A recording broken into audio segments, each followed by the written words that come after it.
नमस्कार बच्चों, कैसे हो आप लोग। उम्मीद करता हूं सभी लोग स्वस्थ और मस्त होंगे और सभी अपनी तैयारी में व्यस्त होंगे। आने वाला समय बहुत महत्वपूर्ण है बच्चों। बहुत सारे एग्जाम अब आपके लगातार होने हैं।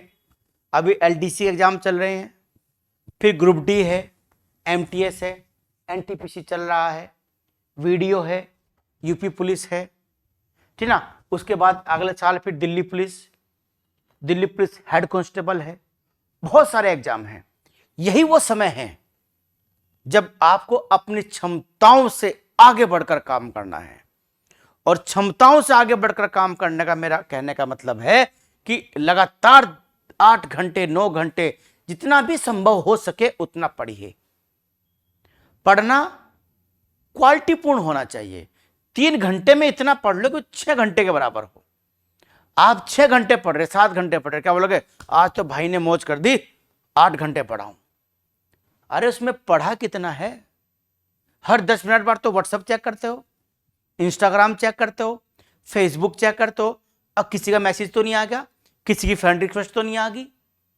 और वो फ्रेंड रिक्वेस्ट जिसके आई वो कोई मान लिया फीमेल है, महिला है, तो बस फिर तो दे मैसेज पे मैसेज, नंबर मिल जाए। तो ये सब छोड़ना है। अगर आप ऑनलाइन प्लेटफॉर्म पर पढ़ रहे हैं तो जितने देर क्लास करनी है उतनी देर क्लास करिए।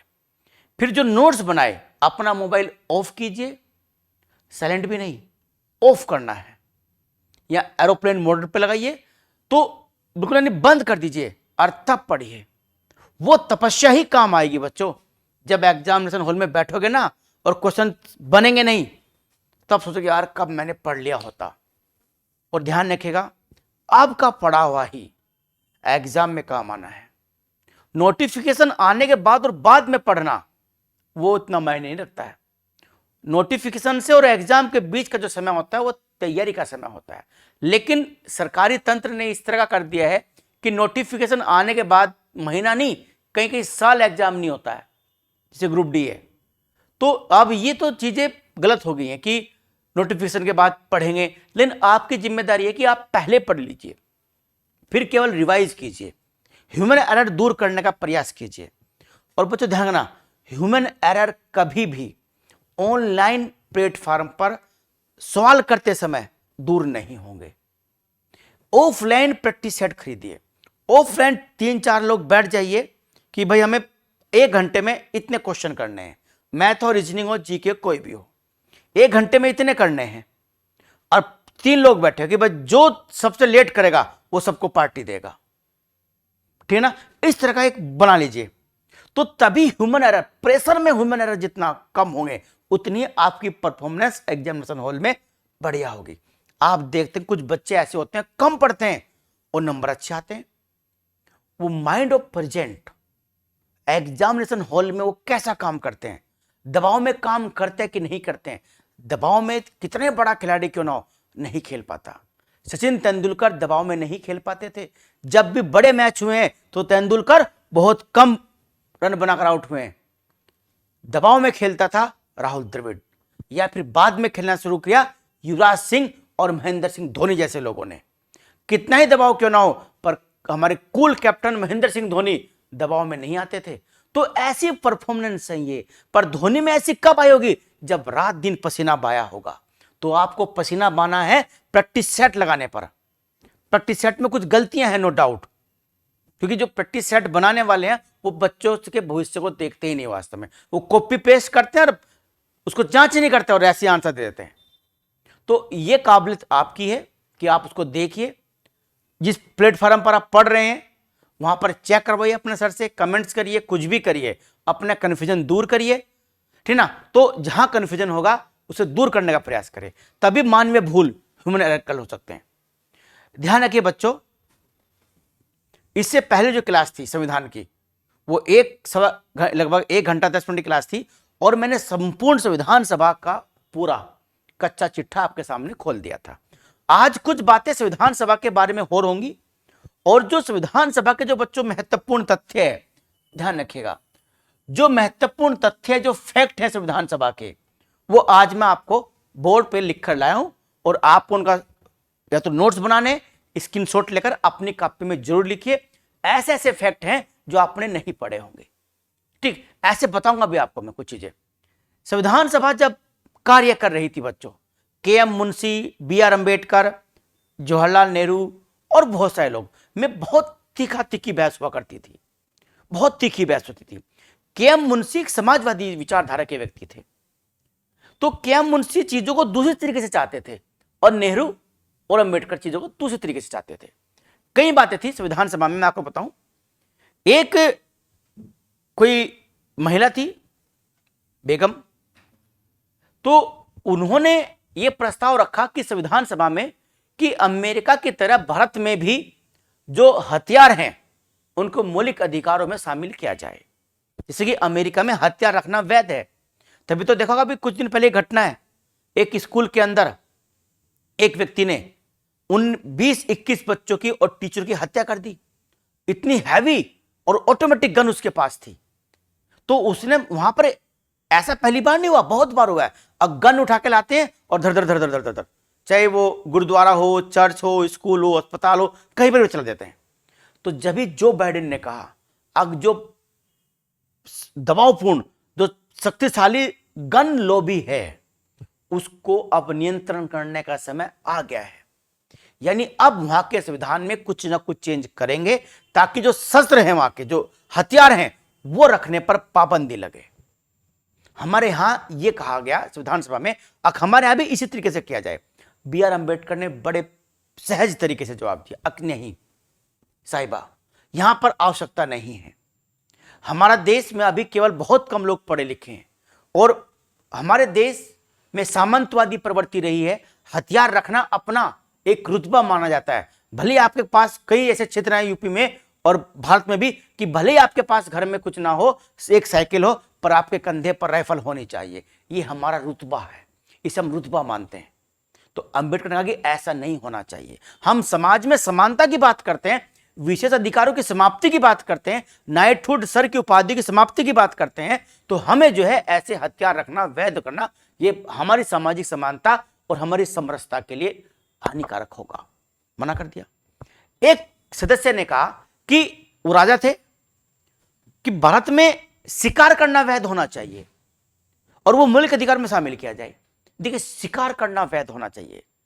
जो देश प्राचीन काल से, आदम काल से, जिसे हम कह लें सतयुग से ही पर्यावरण संरक्षण की बात करता है, जिसका जन्म ही पर्यावरण संरक्षण के साथ हुआ है, जिसके सारे देवी देवताओं किसी न किसी पर्यावरण, किसी पशु, किसी पक्षी और किसी पेड़ पौधे से जुड़े हुए हैं, जो सिंधु सभ्यता से जल पूजा और पेड़ पूजा करता आया है, नाग पूजा करता है, उस देश में शिकार करना, वैध शिकार करना और संविधान में शामिल करना क्या हमारे लिए अनुकूल था? अरे हम तो, हमारा तो संस्कृति का, हमारा सामाजिकरण ही पर्यावरण के संरक्षण के साथ होता है। भले हम संरक्षण करें या ना करें, नदियों को हम देवी मानते हैं पर उन्हीं नदियों को हम गंदा भी करते हैं, ठीक ना। तो ये बात, ये विरोधाभास भी है, लेकिन है तो भारत की संस्कृति का अंश, तो इसलिए वो वैध नहीं किया गया।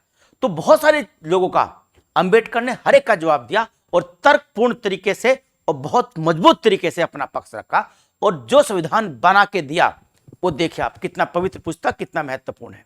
तो उसी की कुछ महत्वपूर्ण तथ्य हैं जो मैं आपके सामने लेकर आया हूं। एक तो ये बात ध्यान रखिएगा, जो संविधान बना हमारा, वो संविधान जब बना तो उसमें प्रारंभ में ही 22 मार्च 1947 को बी.एन. राव ने विभिन्न प्रकार की समितियों की बात करी थी। तो कहा कि ऐसी कुछ समितियां बनाई जाए जिनको अलग अलग काम बांट दिए जाए, अलग अलग वर्क दे दिया जाए समितियों को। तो ऐसी बहुत सारी समिति बनी। हमारे एग्जाम के पॉइंट ऑफ व्यू से इंपॉर्टेंट यह होता है कि समिति के अध्यक्ष कौन थे बच्चों। महत्वपूर्ण समिति रटनी पड़ेगी आपको, ठीक ना, ये रटनी ही पड़ेगी। और रटने का तरीका देखो, बताता हूं मैं आपको क्या है। जैसे ये देखिए आप, जो महत्वपूर्ण समितियां थी आपकी,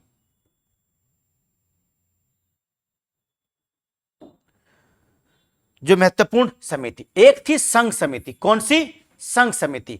संघ समिति का मतलब था कि जो संघीय ढांचा है संविधान का, संघात्मक और एकात्मक दो ही संविधान होते हैं।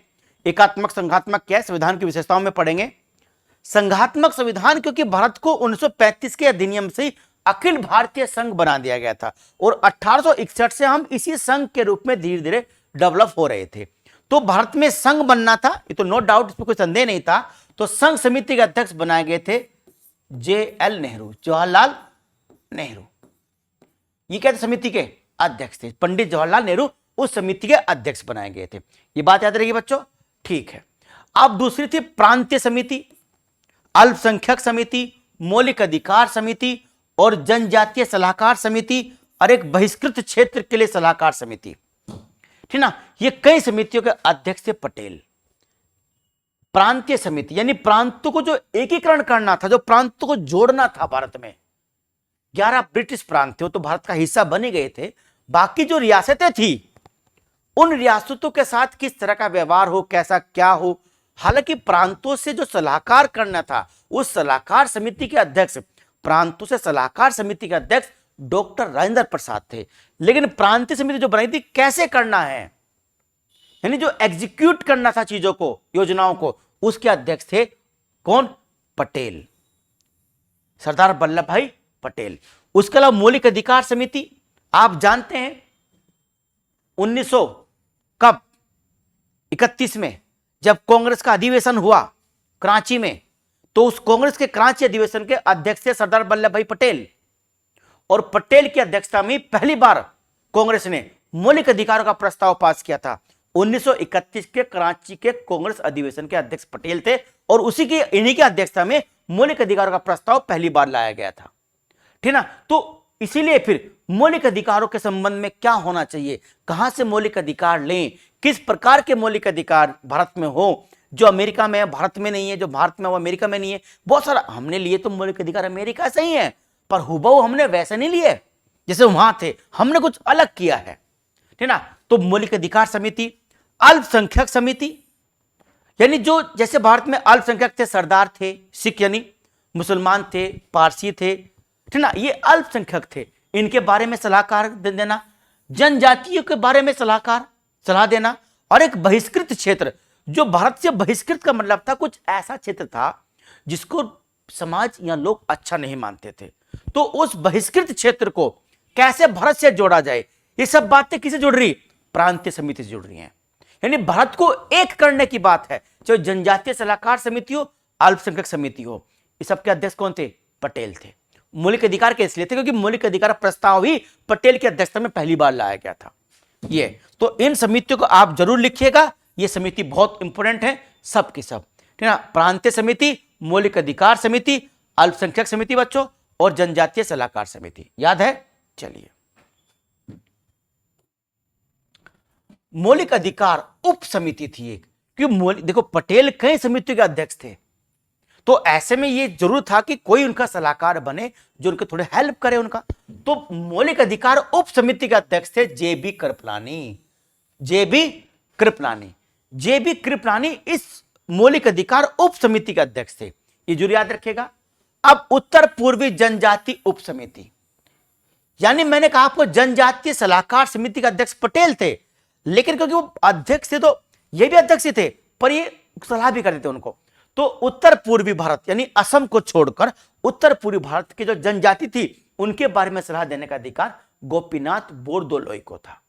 गोपीनाथ बोरदोलोई को। एक थी प्रक्रिया समिति कि संविधान की जो प्रक्रिया वो कैसे चलेगी, उसके अध्यक्ष थे डॉक्टर राजेंद्र प्रसाद। कौन थे? डॉक्टर राजेंद्र प्रसाद। एक थी सदन समिति कि सदन की कार्यवाही कैसे हो। सदन यानी सदन का मतलब था जो जहां संसदीय केंद्रीय कक्ष था, उस केंद्रीय कक्ष में जब लोग बैठते थे तो वो कैसे बैठे, सदन कैसे चले, अध्यक्षता कैसे हो। तो अध्यक्ष तो राजेंद्र प्रसाद थे, लेकिन कई बार राजेंद्र प्रसाद बीमार भी तो पड़े होंगे, इतने सालों में बुजुर्ग व्यक्ति थे, बीमार हुए, कुछ समस्या भी हुई होगी, तो फिर अध्यक्षता कौन करेगा? जो उपाध्यक्ष होगा। मान लिया वो भी नहीं है किसी समस्या से, तो जो बच्चों ध्यान रखना, एक अध्यक्षों की हायरार्की बनाते, एक पदसोपान बनाते हैं। उस पदसोपान में अध्यक्ष, उसके बाद उपाध्यक्ष, फिर उसके बाद अन्य जो वरिष्ठ मेंबर होते हैं संविधान सभा के या किसी भी सदन के, उनका नाम होता है। जैसे आज भी लोकसभा है तो लोकसभा के जो अध्यक्ष होते हैं जैसे ओम बिरला है, उपाध्यक्ष हैं।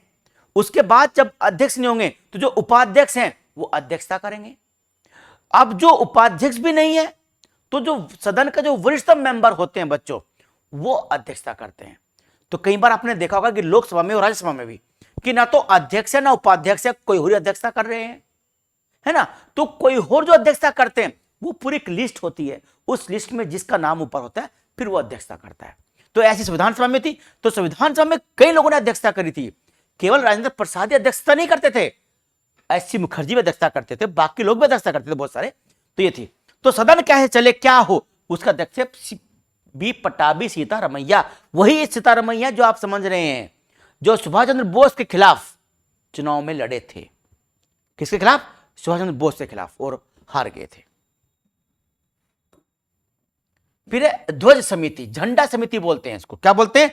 झंडा समिति बोलते हैं।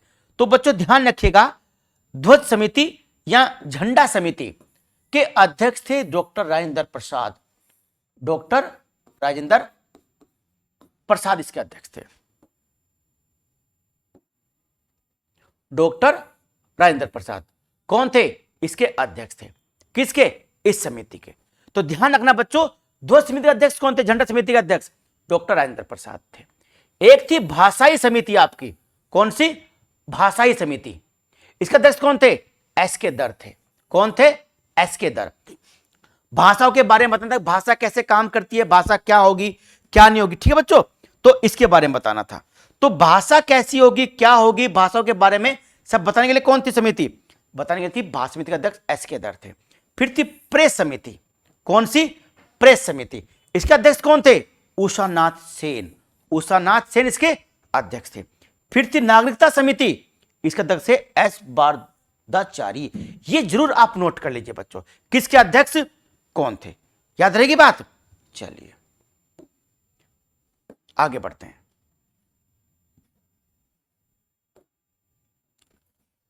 आप देखो, वो सारी समितियां तो वो थी जो समिति कार्य करने के लिए बनाई गई थी। इसमें प्रेस समिति याद रखिए, नागरिकता समिति याद रखिए, भाषाई समिति, और ये समिति याद रखना बहुत इंपॉर्टेंट है बच्चों, ठीक है। चलिए इसके बाद देखो आगे, प्रारूप समिति बहुत इंपॉर्टेंट थी। कौन समिति? प्रारूप समिति। प्रारूप समिति का क्या काम था बच्चों? प्रारूप समिति का काम था, ध्यान रखिएगा बच्चों, संविधान का जो प्रस्ताव तैयार किया गया था उस प्रस्ताव के बारे में सारी चीज इस प्रारूप समिति ने ही करी थी।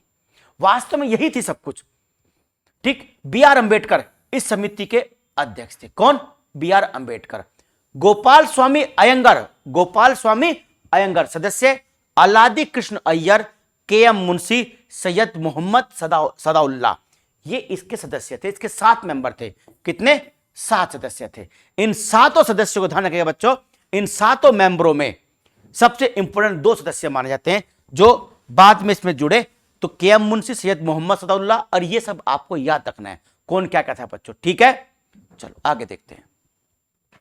जो ये थे एन माधव और टी.टी. कृष्णमाचारी, ये इंपॉर्टेंट है। ये इंपॉर्टेंट क्यों है? एन माधव मित्र के स्थान, बी.एल. मित्र के स्थान पर आए थे। ये पूछा जाता है कि एन माधव किसका स्थान पर आए? बी.एल. मित्र के आधार पर। टी.टी. कृष्णमाचारी किसके स्थान पर आए? डी.पी. खेतान के आधार पर। कैसे याद करना है? एन माधव, माधव मित्र। माधव कौन था? मित्र था। माधव कौन था? मित्र था। याद रखिए बात। कृष्णमाचारी याद रखिए, खेतान याद रखिए। खेतान का पंखा, खेतान का पंखा हवा देता है अंधेरे में, रात में, और कृष्ण मतलब अंधेरा। अंधेरे में कौन देता है हवा? खेतान का पंखा, ठीक ना। तो कृष्णमाचारी खेतान के स्थान पर। इनकी मृत्यु हो गई थी और इन्होंने स्वास्थ्य के कारण से, हेल्थ के कारण से इस्तीफा। क्वेश्चन यही आया था कि प्रारूप समिति के किस सदस्य ने, प्रारूप समिति के किस सदस्य ने स्वास्थ्य कारणों के कारण इस्तीफा दिया, उसकी जगह कौन सदस्य आया? तो ये है एन माधव, बी.एल. मित्र के स्थान पर आए थे। टी.टी. कृष्णमाचारी डी.पी. खेतान के उस पर आए थे। याद रहेगी बात। चलिए, तो ये तो हो गया आपकी प्रारूप समिति। अब जो इसके बाद बच्चों ध्यान रखिएगा, जो कुछ बातें बताई गई हैं समिति के द्वारा,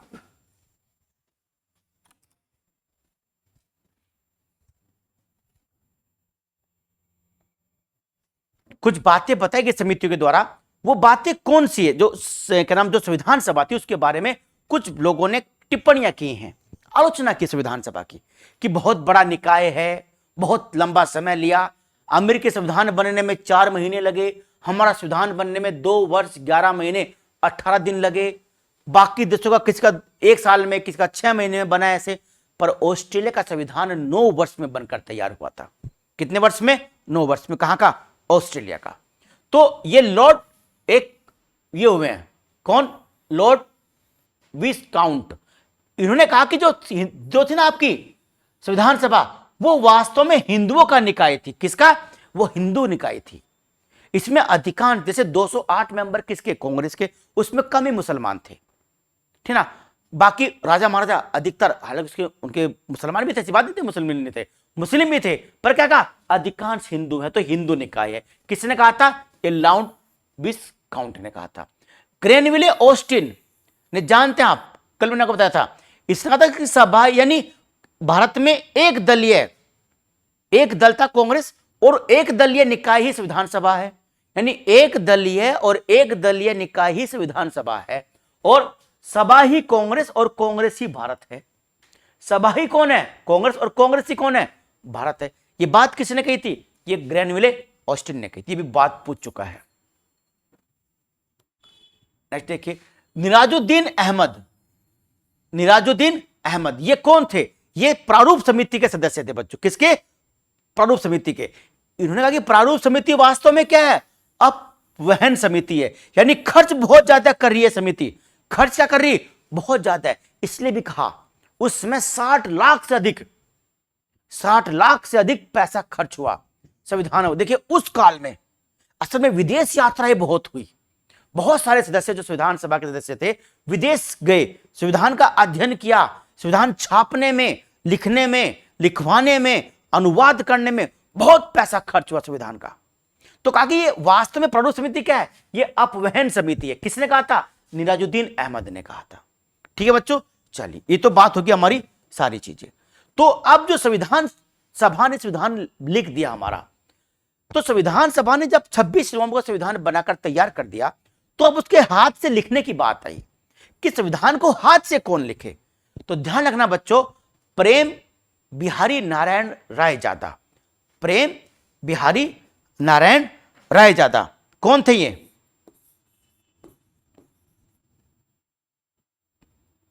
चलो बाद में देखता हूं उसको, ये कुछ प्रॉब्लम कर रहा है बोर्ड, इसको बाद में देखेंगे।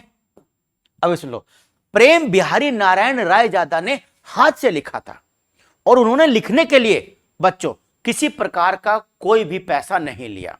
क्यों नहीं लिया? उन्होंने कहा कि इतना बड़ा पवित्र दस्तावेज है, मैं लिख रहा हूं, इस पर बस मेरा और मेरे दाता का नाम लिख दीजिए, मुझे कुछ नहीं चाहिए। तो प्रेम बिहारी नारायण रायजादा ने हाथ से लिखा, और इटालियन उसमें लिखा, स्टाइल में। जो हम फॉन्ट लिखते हैं वो इटालियन फॉन्ट लिखते हैं, है ना। हम तो लिखते हैं अंग्रेजी उसी तरह की, इंग्लैंड की, पर इटालियन फॉन्ट थोड़ा अलग होते हैं। तो अंग्रेजी में लिखा नारायण रायजादा ने, कोई पैसा नहीं लिया। फिर हिंदी में उसका अनुवाद किया रघुवर दास वीरा ने। रघुवर दास वीरा ने उसका हिंदी में अनुवाद किया, और उसको फिर हिंदी में लिखा कृष्ण वैद्य ने उसको हिंदी में लिखा। किसने? कृष्ण वैद्य ने। याद रहेगी बात, हिंदी में किसने लिखा? कृष्ण वैद्य ने बच्चों वो हिंदी में लिखा। जब कृष्ण वैद्य ने वो हिंदी में लिखा, तो 2 प्रतियां बन गई हमारे पास। एक तो मूल संविधान जो अंग्रेजी में लिखा हुआ है, और एक कैसा? हिंदी में लिखा संविधान। अब ये जो संविधान की जो पुस्तकें हैं, ये केंद्रीय कक्ष में, संसद भवन के केंद्रीय कक्ष में एक कांच के बर्तन में रखी हुई है बच्चों। उस कांच के बर्तन में जो रखी हुई हैं, जो चीजें रखी हुई हैं कांच के बर्तन में, उसमें हीलियम और नाइट्रोजन 2 गैसें भरी हुई हैं। कौन सी गैस भरी हुई है? 2 गैसें भरी हुई। एक नाइट्रोजन गैस है, नाइट्रोजन, और दूसरी कौन सी गैस है? हीलियम गैस है, हीलियम। ये 2 गैसें उसमें भरी हुई है, उस कांच के बर्तन में जहां हमारा संविधान रखा हुआ है बच्चों, ताकि जो प्रतियां हैं, जो उसके पन्ने हैं, वो पीले ना पड़ जाएं। किसी भी कागज का पन्ना पीला क्यों पड़ता है? कागज पीला क्यों पड़ता है? कागज पीला पड़ता है क्योंकि कागज में होता है सेल्यूलोज। क्या होता है कागज में? कागज में होता है सेल्यूलोज। ये सेल्यूलोज एक प्रकार का पॉलीकार्बोहाइड्रेट है, पॉलीकार्बोहाइड्रेट है जो नमी पकड़ने के बाद पीला पड़ जाता है। हमारे संविधान के पन्ने पीले नहीं पड़े कि उस जार में क्या भरे हुए है, नाइट्रोजन, जो नमी नहीं आने देती, और हीलियम जो कड़कपन बनाए रखती है, ठीक ना, ये इसमें गैसें भरी हुई हैं। अब जो संविधान की जो प्रतियां तैयार हुई थी, वो प्रतियां कहां रखी हुई हैं, वो तो बताया आपको। ये प्रतियां तैयार हुई थी देहरादून में, सर्वे ऑफ इंडिया जो देहरादून का, वहां पर ये प्रतियां तैयार की गई थी। इसीलिए न प्रति मतलब जो मूल हाथ जो लिखा गया, उसके बाद जो प्रतियां तैयार हुई वो वहां हुई थी। उसके बाद जो संविधान पर जो हस्ताक्षर हुए 24 जनवरी 1950 को, जो संविधान सभा की अंतिम बैठक थी, उस दिन संविधान सभा के सदस्यों ने 2 प्रतियों पर हस्ताक्षर किए, एक अंग्रेजी पर और एक हिंदी पर। जो दोनों प्रति पर हस्ताक्षर किए, एक अंग्रेजी और एक हिंदी पर। और ध्यान रखना बच्चों, ये संविधान के अनुच्छेद 393 393 में 393 में संविधान का नाम दिया गया है भारत का संविधान, कॉन्स्टिट्यूशन ऑफ इंडिया। भारत का संविधान अनुच्छेद 393 में नाम है उसका, ठीक है। 394 में संविधान के लागू होने की तिथि का उल्लेख है 26 जनवरी 1950, जो उल्लेख है वो 394 में उल्लेख है। 394 में 395 समाप्त हो गया। समाप्त मतलब क्या, उसमें जो प्रावधान था वो हटा दिया गया है। तो समाप्त का मतलब नहीं कि उसको निकाल दिया गया पेज बाहर, ऐसा नहीं होता है। तो ना जैसे संविधान में संशोधन कर दिया, तो क्या जो मूल प्रतिलिपि हम उसमें लिखते हैं क्या? अब भाई 104 के तहत ये हुआ, 101 के तहत जीएसटी हुआ, नहीं। मूल प्रतिलिपि वहीं रखी हुई है। जो उनकी प्रतिलिपि तैयार करी गई सरकार ने, और उन प्रतियों में जोड़ा जाता है, उन प्रतियों में लिखा जाता है, ना कि मूल संविधान में लिखा जाता है। मूल संविधान में आज भी 395 ही अनुच्छेद हैं और 22 ही भाग हैं। जो अनुच्छेद जोड़े हैं वो अनुच्छेदों के पार्ट जोड़े गए हैं। 21 है तो 21A है। 396वां अनुच्छेद बच्चों कौन सा है, मैं पूछूं आपसे, तो 396वां अनुच्छेद कोई सा नहीं है। वो केवल जो हमने जोड़ दिए हैं 243 है, आप जानते हैं 243 है, 243। अब फिर 243 कै है, तो कै से लेकर यह 6 तक और फिर जय तक, अण तक है। तो ये है तो 243, तो 243 को ये 243, ये 244 नहीं है, 244 अलग है। तो 395 ही अनुच्छेद हैं, 395 अनुच्छेद हैं। जो अनुच्छेद जोड़े गए हैं वो उनके केवल पार्ट जोड़े गए हैं। अनुच्छेद 51 है, 51 क्या जोड़ दिया गया उसमें। अनुच्छेद 379 है तो 379A है, B है, इस तरह का है। तो अनुच्छेद 21 है, 21A जोड़ दिया, ठीक ना। अनुच्छेद 48 है तो 48 क्या जोड़ दिया।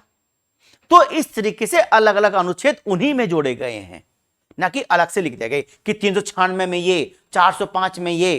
कभी पूछा गया आपसे कि अनुच्छेद 449 में क्या है, या अनुच्छेद 550 450 में क्या है? नहीं पूछा जाएगा कि है ही नहीं। ये पूछ सकता है अनुच्छेद 243 अण में क्या है। इसको अगर आप काउंट करोगे तब वहां तक हम पहुंचेंगे, बात समझे ना। तो 343 ही तो है, 243 तो है ये। इस तरह प्रावधान संविधान में भाग है, भाग 22 ही हैं। बस क्या कर दिया, 4 था 4 कै कर दिया। भाग 9 था 9 कै और 9 कै कर दिया। भाग 14 था 14 कै कर दिया। तो केवल भाग उसमें जोड़ दिए गए हैं, ना कि अलग से हमने कुछ करा है, ठीक है ना। इस तरह के भाग 22 ही हैं। ये सब उल्लेख 393 और 394 में है। इसमें तिथि दी गई है, कब लागू हुआ है, और उसमें भारत के संविधान का नाम लिखा हुआ है। ये बातें हैं।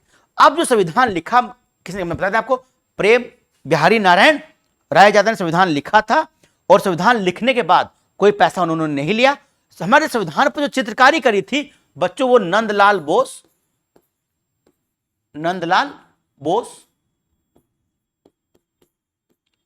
और राम मनोहर सिन्हा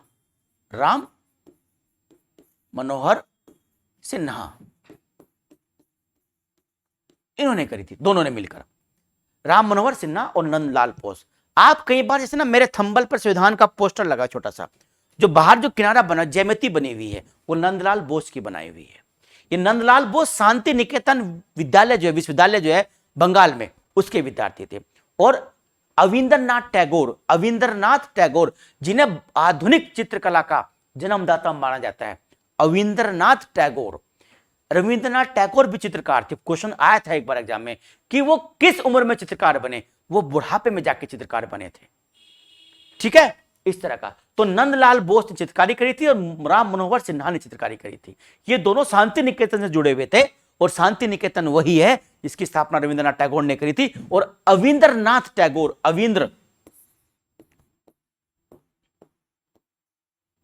अविंद्रनाथ टैगोर यही थे आधुनिक भारत में चित्रकला के जन्मदाता। ठीक है ना, ये बहुत इन्होंने चित्र बनाए हैं। खैर, तो इन्होंने चित्रकारी करी थी। मैं बताते आपको चित्रकारी किसने करी, किसने लिखा। जो हमारी संविधान सभा थी उसका एक प्रतीक था हाथी। क्या उसका प्रतीक बच्चों? उसका प्रतीक हाथी था। याद रहेगी बात, क्या उसका प्रतीक? उसका प्रतीक हाथी था। हाथी मोहर थे ना, उसकी मोहर जो लगाते थे वो हाथी की मोहर लगाते थे। तो हाथी संविधान सभा का प्रतीक था, क्योंकि हाथी हमारी पहचान था। हाथी के माध्यम से हमने बड़े बड़े युद्ध जीते, बड़ी बड़ी चीजें रही। हाथी हमारे लिए बहुत महत्वपूर्ण रहे हैं। ठीक है बच्चों, तो हाथी संविधान सभा का प्रतीक चिन्ह था, उसका ही इस्तेमाल किया जाता था। तो आज केवल मैंने आपको फैक्चुअल नॉलेज दी है संविधान सभा के बारे में, जो फैक्ट थे वो बताए हैं। अब जो हमारी नेक्स्ट जो क्लास होगी बच्चों, जो नेक्स्ट क्लास होगी बच्चों, वो ध्यान रखिएगा, वो हमारी क्लास होगी किसके लिए होगी? वो होगी संविधान की विशेषताएं। संविधान की विशेषताएं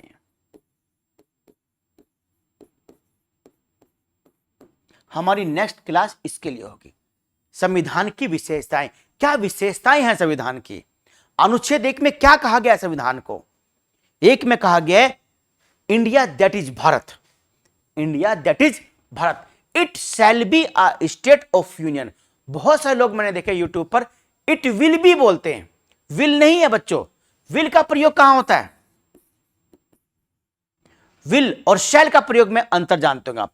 विल का प्रयोग होता है जहां चीज भविष्य में होनी होती है, शैल का प्रयोग भी भविष्य के लिए होता है। लेकिन अगर मैं ये बोलूं आई विल किल यू, तो मैं तुम्हें मार दूंगा।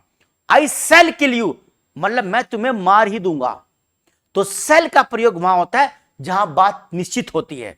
तो अनुच्छेद 1 में लिखा हुआ है India that is Bharat, it shall be a state of union. Shall का प्रयोग हुआ, तो शैल का प्रयोग क्यों हुआ? क्यों निश्चित है। आई शैल किल यू, मैं तुम्हें मार ही दूंगा। आई विल किल यू, मार दूंगा। हो सकता है ना भी मारे, पर शैल का प्रयोग किया तो मारना पड़ेगा, जान लीजिएगा। तो शैल प्रयोग हुआ है अनुच्छेद 1 में, ना कि विल प्रयोग हुआ है। तो स्टेट ऑफ यूनियन लिखा हुआ है उसमें, ठीक ना। तो ये स्टेट ऑफ यूनियन का मतलब क्या है, संघ का मतलब क्या है, एकात्मक संविधान क्या है, संघात्मक संविधान क्या है, क्या हमारे संविधान की विशेषताएं हैं, अमेरिकी संविधान की क्या विशेषताएं हैं, ऑस्ट्रेलिया में क्या ऐसी चीजें हैं, इंग्लैंड के अंदर कैसी चीजें हैं, इस बात पर जो चर्चा होगी वो नेक्स्ट वीडियो में होगी। इसका टॉपिक होगा संविधान की विशेषताएं। उम्मीद करता हूं आपको क्लास पसंद आई होगी। पसंद आई है तो कमेंट्स करें, लाइक करें और शेयर करें, और चैनल को सब्सक्राइब करें, और अपने मित्रों के साथ शेयर जरूर करें। उनके स्टेटस पे लगवाइए, इंस्टाग्राम पे कीजिए, कुछ प्रयास कीजिए आप भी। हम आपके लोग बड़ी मेहनत कर रहे हैं आपके लिए, आपको अच्छे अच्छे कंटेंट दे रहे हैं, बढ़िया तरीके से आपको समझाने का प्रयास कर रहे हैं, बहुत साधारण सामान्य भाषा में सहज तरीके से, ठीक ना। और उम्मीद करता हूं कि मेहनत, देखो मेहनत कभी खाली जाती है। हम मेहनत कर रहे हैं आपके लिए, आप मेहनत करो अपने लिए। तो हम अगर आपके लिए मेहनत कर रहे हैं तो हमारा पारितोषिक यही है कि आप हमारे लिए चैनल को सब्सक्राइब तो करें, मित्रों से करवाएं, लाइक और शेयर जरूर करें। उम्मीद करता हूं चीजें पसंद आई होंगी। अगली क्लास तक के लिए धन्यवाद। जय श्री राम, जय हिंद, जय भारत।